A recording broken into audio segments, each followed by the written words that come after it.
हरिओम, नमस्ते, very good afternoon everyone. सो आज का जो हमारा वीडियो है it is the current legal scenario in the India. आप लोग डेफिनेटली जब अपने एग्जाम्स की प्रिपरेशन भी कर रहे होंगे या अदरवाइज भी कोई भी लीगल एरिया से रिलेटेड चैनल्स देख रहे होंगे तो वहाँ पे आपको ये दोनों टॉपिक जो है वो बहुत ज़्यादा इस टाइम पे दिख रहे होंगे। तो आज हम भी अपने चैनल जीके लॉ क्लासेस में इन्हीं दो टॉपिक्स के रिगार्डिंग बात करने जा रहे हैं। सो आइए स्टूडेंट्स स्टार्ट करते हैं आज का lecture. So as you all know that previously for the 16th to 18th of April for 2026, the present sitting government at the center had called for a special session, right? So यहाँ पे उस session को बुलाने का एकमात्र क्या मकसद था सरकार का? To give implementation to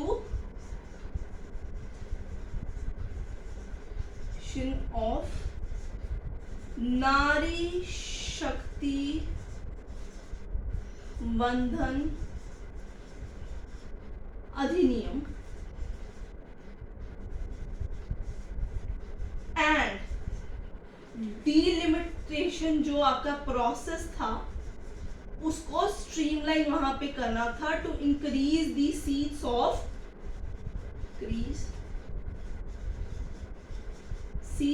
of Lok Sabha, Rajya Sabha, Vidhan Sabha.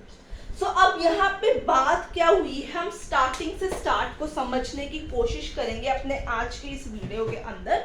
So student let me tell you, आज जो हम वीडियो कवर करेंगे उसमें हमारे जो ये दो मेजर पोर्शंस रहेंगे ये हम लीगल पॉइंट ऑफ व्यू से समझने की कोशिश करेंगे। We won't delve into the political arena. So जब आप लोग अब आगे चल के लीगल एग्जामिनेशन बैठेंगे तो उसमें पूरे चांसेस हैं जब आप कॉम्पिटिटिव एग्जाम्स के लिए बैठेंगे कि the question regarding to this particular act और this particular process could come into your examinations. तो आप लोगों को उस लीगल एरिना से, उस एग्जाम पॉइंट ऑफ व्यू से कुछ छोटे छोटे टिप्स एंड बिट्स पता होने जरूरी है in particular regard to this act as well as to the delimitation process and commission, जिसके बारे में हम आज बात करेंगे। तो अब स्टार्टिंग से स्टार्ट करते हैं। सो क्या हुआ, सबसे पहले सरकार के द्वारा जो है एक स्पेशल सेशन जो था उसको बुलाया गया। क्यों बुलाया गया वो मैंने आप लोगों को यहाँ पे बता दिया स्पेसिफिकली। सो वहां पे वो लोग 3 बिल लेके आना चाहते थे, ठीक है। 3 बिल की इंट्रोडक्शन कराने हैं जिसमें से एक था 131st अमेंडमेंट एक्ट, ठीक है, जिसके लिए इनको 2/3 मेजॉरिटी की रिक्वायरमेंट थी, कॉन्स्टिट्यूशनल अमेंडमेंट थी। एक डीलिमिटेशन जो आपकी बिल था वो था, जिसके तहत ये लोग क्या चाहते थे कि जो स्टेट्स की बाउंड्रीज है उनको रिकॉन्स्टिट्यूट कर दिया जाए। तो यहाँ पे डीलिमिटेशन जो थी ये प्रेजेंट सेंसस की वेट नहीं करना चाहते थे, ये 2011 के सेंसस के अकॉर्डिंगली ही डीलिमिटेशन का सारा प्रोसेस जो है इनिशिएट कराना चाहते थे। इसके अलावा यूनियन टेरिटरीज अमेंडमेंट बिल भी यहाँ पे जो था इंट्रोड्यूस कराया जाना था, जिसके तहत दिल्ली, पुडुचेरी और जम्मू कश्मीर के अंदर भी ये सारे प्रोसेस को लागू करना था। डीलिमिटेशन के प्रोसेस तो होना ही होना था, प्लस नारी शक्ति बंधन अधिनियम जो अमेंडमेंट था उसकी इंप्लीमेंटेशन करके भी जो दिल्ली, पुडुचेरी, जम्मू एंड कश्मीर, क्योंकि यही जो 3 मात्र हमारे यूनियन टेरिटरीज हैं, दिल्ली, पुडुचेरी, स्पेलिंग गलत हो सकते हैं तो आप उनको प्लीज जरा इग्नोर कीजिए, ठीक है। तो इन 3 यूनियन टेरिटरीज के अंदर ही आपको लेजिस्लेटिव असेंबली मिलती है इंडिया के अंदर। तो यहाँ पे भी वो लोग जो है 1/3 रिजर्वेशन जो थे, सरकार चाहती थी कि 1/3 रिजर्वेशन यहाँ पे विमेन को मिल जाए यहाँ पे इनटू द कंसर्न्ड असेंबलीज, ठीक है।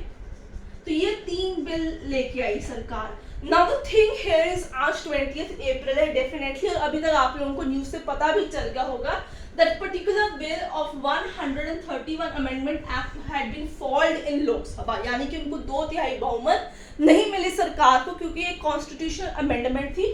सो अब हम इस चीज के ऊपर नहीं जाएंगे क्योंकि हमारा मेजर कंसर्न आज की वीडियो का क्या रहेगा कि ये बेसिकली चीज क्या है and what is delimitation process as well as delimitation commission. तो आज का फोकस हमारा इन्हीं 2 चीजों के ऊपर रहेगा। तो मैंने आपको प्रीवियस बात भी बता दी है, अब आप अपने रजिस्टर्स निकाल सकते हैं।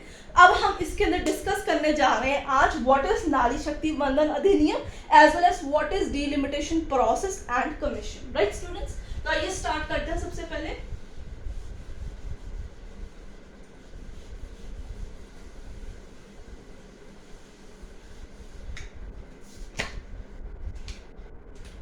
पहले हम बात करेंगे नारी शक्ति वंदन अधिनियम की। अधिनियम यानी एक्ट जो आपका है, ये 2023 में सरकार ने ऑलरेडी पारित करा लिया हुआ है, ये पास्ट है। ये एट प्रेजेंट जो है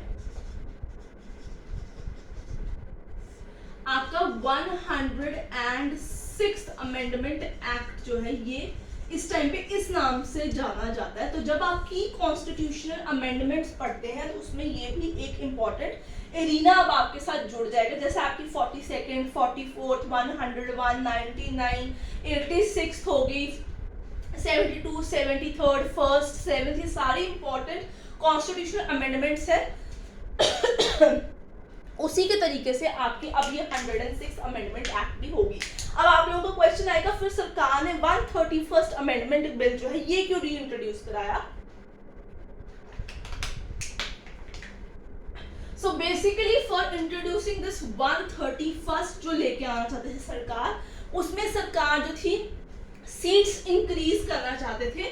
there main motive was to increase the seats. So Lok Sabha की सीट्स वो जो थी 830 टू 815 जो है सीट्स में लेके आना चाहती थी, इस ब्रैकेट में लेके आना चाहती थी। विजाविस राज्यसभा के लिए भी 290 सीट्स जो थी इन इंक्रीजिंग जो पोजीशन है फ्रॉम द करंट स्ट्रेंथ वो इंक्रीज करना चाहते हैं, ताकि जो है विमेन रिजर्वेशन जो है वो प्रॉपरली इंप्लीमेंट हो। और जो करंट एमपीज है जिनको उस टाइम पे बहुत ज्यादा डर है कि भाई उनकी कहीं पे सीट ना चले जाए, उनको भी खतरा ना रहे, तो 50-50 दोनों पॉपुलेशन जो है वो इक्वली जो है अपनी एरियाज को रिप्रेजेंट कर सके। क्योंकि हमारी इस टाइम पे पॉपुलेशन जो है वो काफी इंक्रीज हो चुकी है as compare to previous census. So इस टाइम पे हम 144 करोड़ राउंड अबाउट चल रहे हैं। तो कहीं कहीं डिफरेंट कॉन्स्टिट्यूंसीज है जहां पे एक एमपी पे 50 लाख की पॉपुलेशन है, एक एमपी 30 लाख की पॉपुलेशन, एक एमपी 10 लाख, और कहीं कहीं पे 10 लाख से कम पॉपुलेशन पे भी सिंगल एमपी है, जिस कारण बहुत ज्यादा मिसमैच है।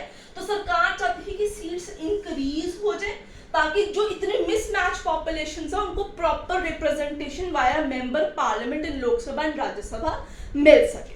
खैर बहरहाल हमारा इंपॉर्टेंट मुद्दा यहाँ पे ये नहीं है, तो इट हैज बीन कोलैप्स्ड।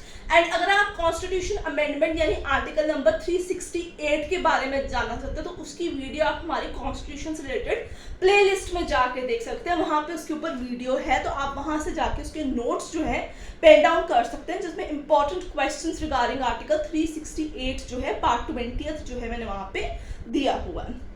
आइए वापस लेट्स स्विच बैक टू नारी शक्ति वंदन अधिनियम। So what was the basic goal of introducing this particular act, students?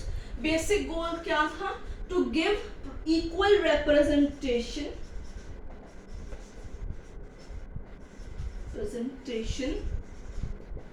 to women in Lok Sabha and state legislative assemblies, right?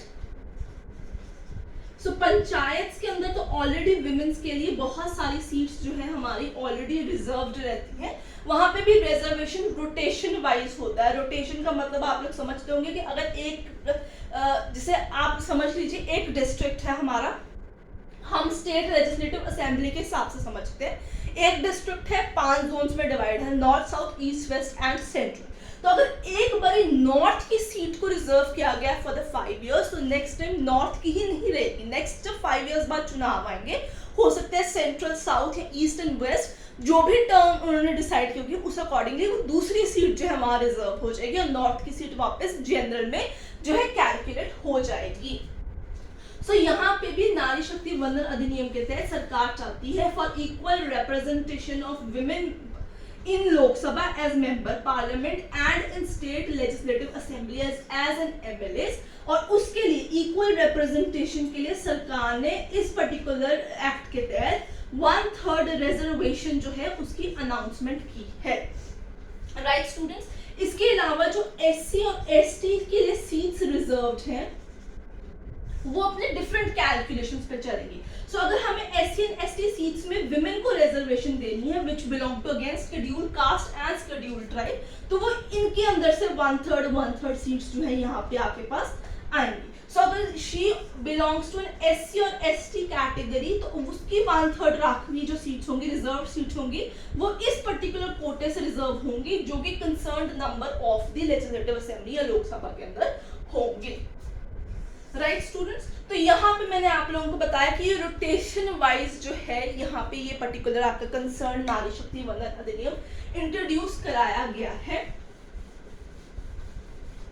Right, सो ये जो particular act है ये 2023 में ही जो था वहां पे पास हो गया था, एक्ट बन गया है। सरकार ने इस साल इसको जो है विद इफेक्ट फ्रॉम की तारीख दे दी है विच इज 16 अप्रैल 2026। बट यहाँ पे अब एक पॉइंट ऑफ कंटेंशन है, POC आ गया है आपका। पॉइंट ऑफ कंटेंशन यहाँ पे ये है कि इसकी इम्प्लीमेंटेशन कब और कैसे की जाएगी, किस तरीके से लागू होगा वो तो ठीक है, but implementation, this is the question. So implementation इसका कब होगा? After census and delimitation completion.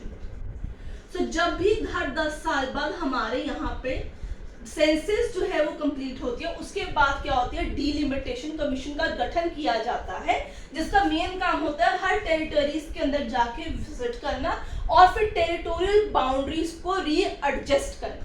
अब हुआ क्या है हमारे पास यहाँ पे 2002 के अंदर ही 86th अमेंडमेंट एक्ट जो है आपका, उसके तहत यहाँ पे एक फ्रीजिंग पॉइंट लगा दिया गया कि अब अगर अगली डीलिमिटेशन बिठाई जाएगी तो वो 2026 में सेंसस के बाद ही बिठाई जाएगी, यानी 2026 तक का वहां पे फ्रीजिंग कर दिया गया regarding the readjustments of seats of the current territorial areas. तो अब यहाँ पे यही सारा मुद्दा आपका क्वेश्चन का है, तो हम डीलिमिटेशन अभी अगले पार्ट में यहाँ पे स्टडी करेंगे।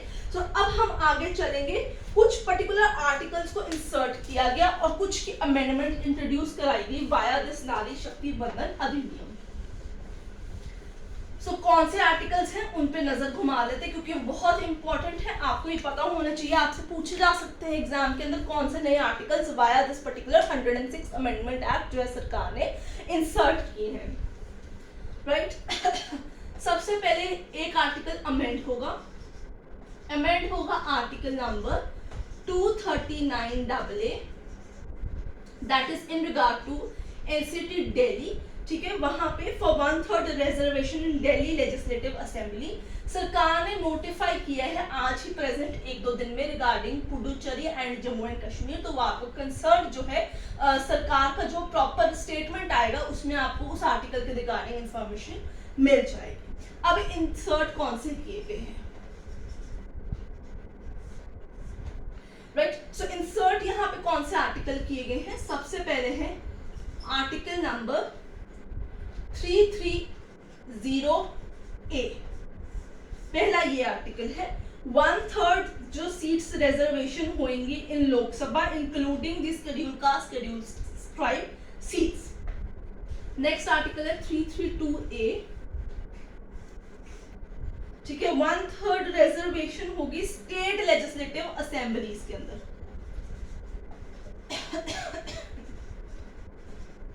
राइट, नेक्स्ट इंपॉर्टेंट आर्टिकल है 334A। ये बड़ा इंपॉर्टेंट आर्टिकल है आपका, इसका इंसर्ट किया गया यहाँ पे, जिसका कहना है implementation of this particular act post the completion of delimitation process. कि ये एक्ट कब लागू होगा? डीलिमिटेशन प्रोसेस कंप्लीट होने पे लागू होगा, और जो वो टेरिटोरियल कॉन्स्टिट्यूएंसीज की रीबाउंडरिंग की जाएगी वो 15 साल तक अंडर द सनसेट क्लॉज जो है वैसे ही रहेंगी, जिसके बाद दोबारा से डिलिमिटेशन करा दी जाएगी या सरकार उसको इंक्रीज भी कर सकती है एंड ये एक्ट रोटेशन वाइज लागू होगा.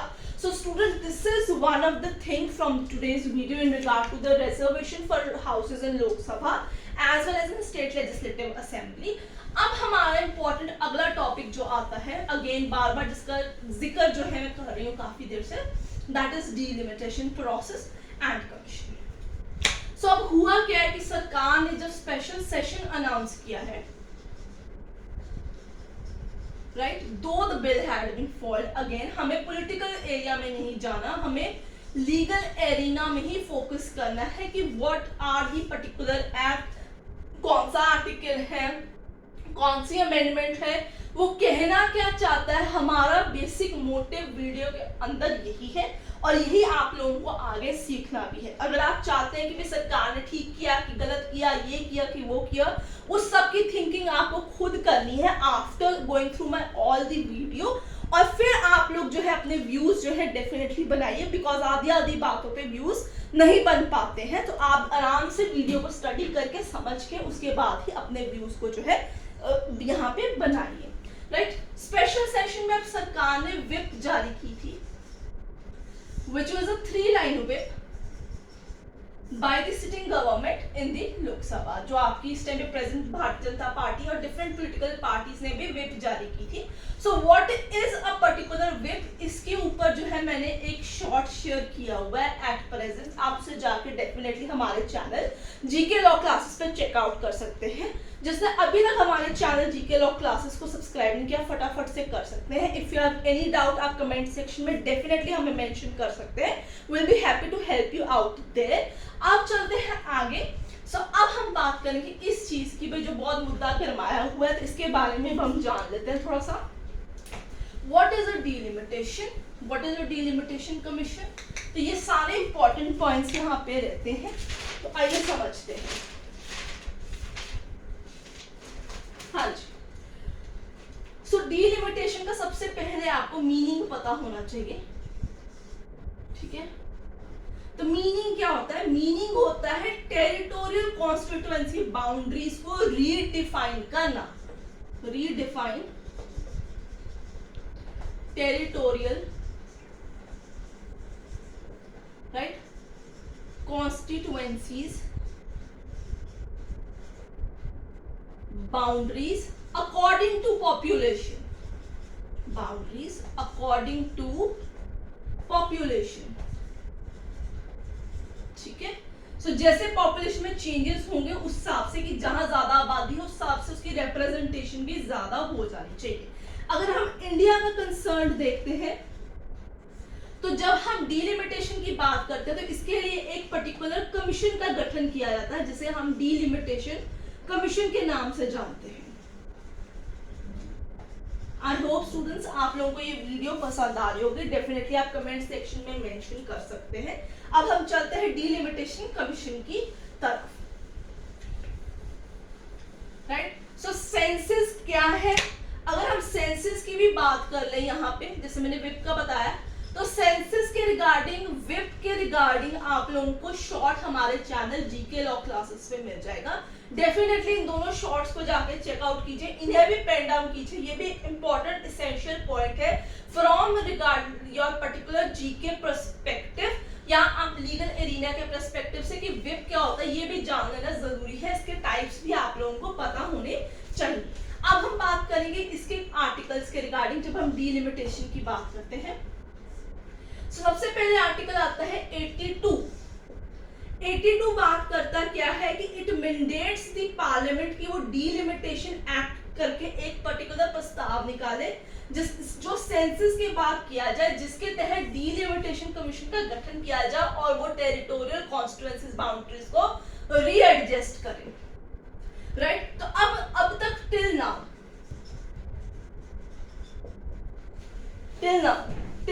अभी तक अगर हम देखते हैं 1952, 1962, 1972 एंड 2002 इनके अंदर हमारी डिलिमिटेशन हो चुकी है. ठीक है, बट 1981 और 1991 में नहीं हुई. ये साल आपको याद रखने होंगे, ये भी इंपॉर्टेंट एरियाज हैं। 2002 के अंदर जो है आपका 84th अमेंडमेंट है, 86 नहीं 84th अमेंडमेंट है वो बेसिकली, ये भी आपको याद रखना होगा, जिसके तहत जो है 2026 तक का प्रोसेस जो था टेरिटोरियल कॉन्स्टिट्यूएंसीज की रीएडजस्टमेंट को फ्रीज कर दिया गया था। इसके अलावा आर्टिकल आता है आपके पास 170, ठीक है।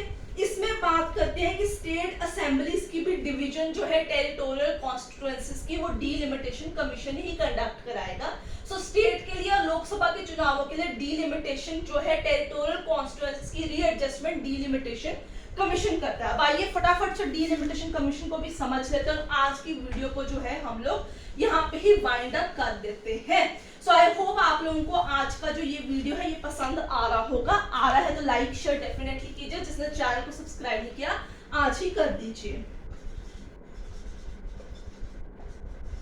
डीलिमिटेशन कमीशन, तो अब इसके अंदर सबसे पहले एक रिटायर्ड सुप्रीम कोर्ट जज होते हैं जो कि चेयरमैन होते हैं इस पर्टिकुलर कमीशन के। इसके अलावा या तो एक या दो इलेक्शन कमिश्नर्स होते हैं या फिर chief election commissioner of India जो है मेंबर होते हैं, ठीक है। इनका गठन किया जाता है और स्टेट लेवल पे जब ये अलग अलग डिफरेंट टेरिटरीज ये जब गठन किया जाता है, अब इनका अलग से एक स्टाफ भी होता है, स्टाफ प्लस स्टाफ कर लीजिए आप, तो स्टाफ भी होता है। ये क्या करते हैं, they make a visit to all territories, जो टेरिटोरियल कॉन्स्टिट्यूएंसीज है वहां पे जाते हैं, ठीक है। वहां जाके सारे कंसर्न लोगों से मीटिंग्स करते हैं। वहां पे जब ये डिफरेंट स्टेट्स में विजिट करते हैं वहां के टेरिटोरियल कॉन्स्टिट्यूएंसीज के लिए, तो यहाँ पे स्टाफ इन दोनों में से कोई एक, इनके साथ जो है स्टेट इलेक्शन कमिश्नर या फिर स्टेट के दूसरे जो सीईसीज होते हैं वो जुड़ जाते हैं एज एन मेंबर। यानी कि एक हो गया आपके पास सुप्रीम कोर्ट के रिटायर्ड जज जो कि चेयरमैन होंगे, या तो इलेक्शन कमिश्नर कोई एक इंडिया का होगा या चीफ इलेक्शन कमिश्नर होगा, वो एज एन मेंबर होगा, प्लस उनका कंसर्न स्टाफ होगा। Together they will constitute what, a delimitation commission. ये अलग अलग टेरिटोरियल कॉन्स्टिट्यूएंसीज जितनी भी भारत के अंदर होंगी वहां जाएंगे, कंसर्न लोगों से मिलेंगे स्टेट्स के अंदर और उनकी राय जानेंगे किस तरीके से इनकी रीएडजस्टमेंट की जाए। यानी हर तरीके के लोगों को एक से दी जाएगी कि अपनी बात इस कमीशन के सामने आके रख सकते हैं before they finally make a readjustment into the boundaries. जब ये कंसर्न स्टेट के अंदर जाएंगे तो वहां पे या तो स्टेट का जो चीफ इलेक्शन कमिश्नर या कोई दूसरा इलेक्शन कमिश्नर जो है वो इनको ज्वाइन कर लेगा, इस कमीशन का हिस्सा बन जाएगा फॉर द कंसर्न स्टेट, ताकि वो मदद कर सके अलग अलग तबके के लोगों की बातें जो है इन तक पहुंच जाने में। सो ये लोग together they will do what, they will make sure कि प्रॉपर डीलिमिटेशन कंडक्ट कराई जाए। इन लोगों का डीलिमिटेशन कमीशन का जो डिसीजन होता है students, that is final, decision is final and not subject to judicial review या फिर पार्लियामेंट व्यूज जो है, किसी चीज पे भी जो है इनका कोई लेना देना नहीं है, तो इनका डिसीजन फाइनल ही होता है। इसलिए स्टेट से इलेक्शन कमीशन या चीफ इलेक्शन कमिश्नर इनको ज्वाइन कर लेते हैं ताकि कंसर्न लोगों से प्रॉपर्ली मुलाकात की जा सके। So student, this was all about the reservation in the houses in India and the delimitation process. I hope आपको आज की वीडियो जो है ये पसंद आई होगी। आई है तो लाइक शेयर डेफिनेटली कीजिए, जिसने चैनल को सब्सक्राइब नहीं किया आज ही कर लीजिए। Till then keep learning, I will see you next with another video.